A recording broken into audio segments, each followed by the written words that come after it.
What's good, YouTube? It's your boy, Blueblood Sports TV, and I'm back at y'all with another one. Is Shakur Stevenson going to give Floyd Scofield another opportunity? Should Shakur Stevenson give Floyd Scofield another opportunity?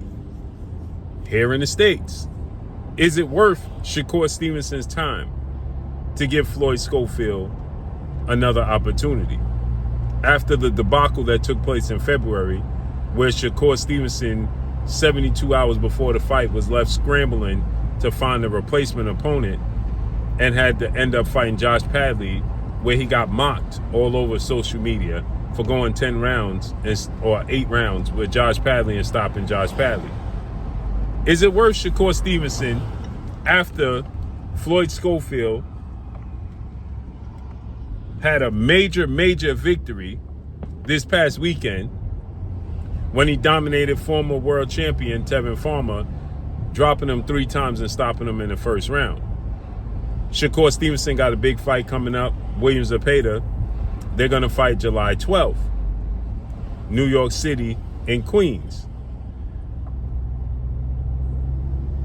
After the performance Floyd Scofield had against Tevin Farmer, which was seen to be a 50-50 fight, and I actually picked Tevin Farmer to win, should Shakur Stevenson, who responded to this, and Shakur said, don't get too excited, don't get overzealous about the performance by Floyd Scofield, because Tevin Farmer just made a lot of mistakes, and Tevin Farmer should have knew Floyd Scofield was going to come out gunning and strong.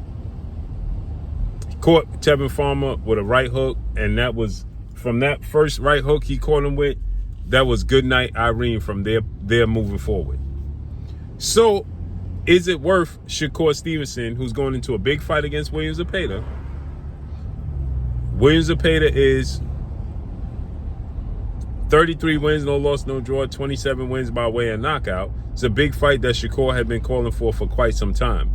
And because Williams Zepeda actually pulled out the fight with Shakur Stevenson, it forced Shakur Stevenson to scramble for opponent. That's how he landed on Floyd Scofield to begin with. Now, Floyd Scofield is now 19 wins, no loss, no draw, with 13 wins by way of knockout. And my answer, Shakur responded. Shakur said, hey, don't get hyped over that performance. Little buddy, that ain't it. So Shakur Stevenson, who is 23 wins, no loss, no draw, 11 wins by way of knockout, this would be a great fight. This would be another yes, it's a risk, right? It's obviously a big risk because we know what took place. You know, they put a lot of onus and a lot of blame on Shakur.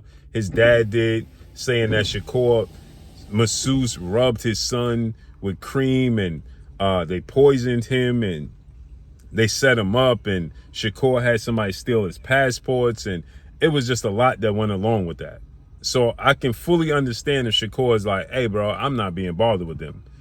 But after that performance by Floyd Scofield, and if Shakur dominates like I expect him to do Williams Zepeda, I expect him to dominate Williams Zepeda. I expect it to look more competitive than, just slightly more competitive than the Yoshino fight, right? I expect him to put on like he did Jamel Herring. I expect that type of Yoshino type performance. If he does that, right,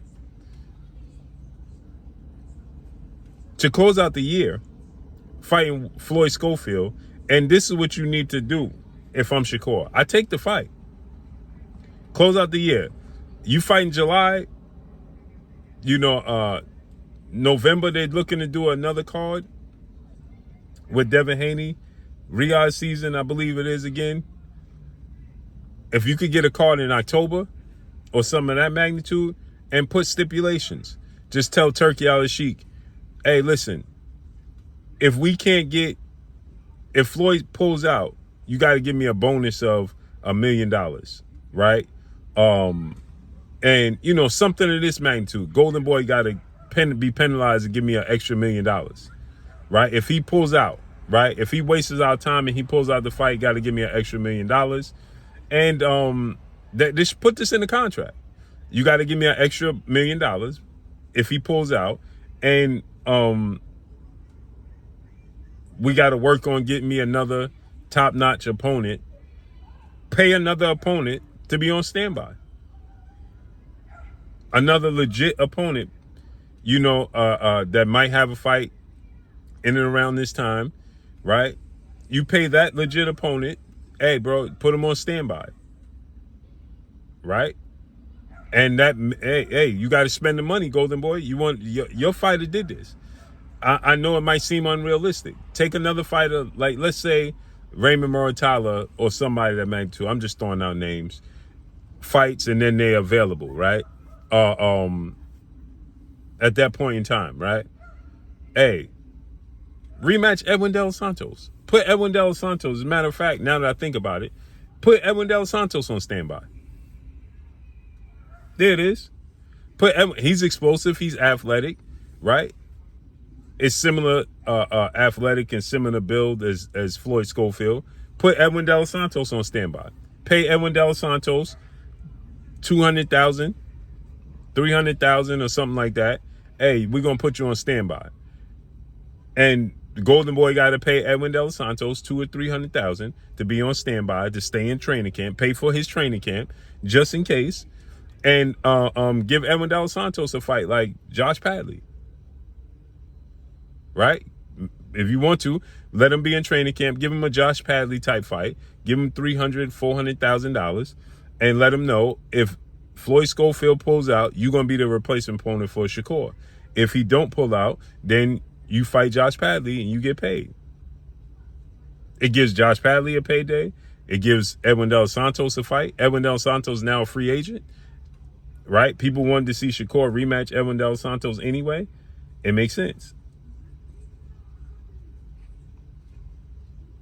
It makes complete sense, right? So if I'm Shakur, yeah, because Floyd Scofield, after that fight with Tevin Farmer, his stock is very high. So put him on standby, put the stipulations, agree to the fight, and then tell him, listen, hey, we need Edwin De Los Santos to be on standby. Put him against Josh Padley. Give him $400,000. He's on the undercard. Let him know if the fight don't happen, this is what's going to happen. We're going to fight Edwin De Los Santos. If he pulls out, he gets penalized. He gets suspended or something. I get an extra $1 million, and we make the Edwin De Los Santos fight. And then you give somebody a low-level fighter, C-level fighter, to replace Edwin De Los Santos for Josh Padley. And guess what? We still get a major fight. Shakur still gets paid. He still fights a similar style. And the fans will still be happy. If he don't fight Floyd Scofield and Edwin De Los Santos, a late replacement the week of the fight, the fans will be more than happy for that. And Shakur would be already preparing for that style. So it makes sense. So if I'm Shakur, agree to the fight. I know it was a debacle, just put the stipulations in there. That's it. So let me know what y'all think, man. Follow me on Instagram at Blue Blood Sports TV, all one word. It's your boy Blue signing off. I'm gone. Peace.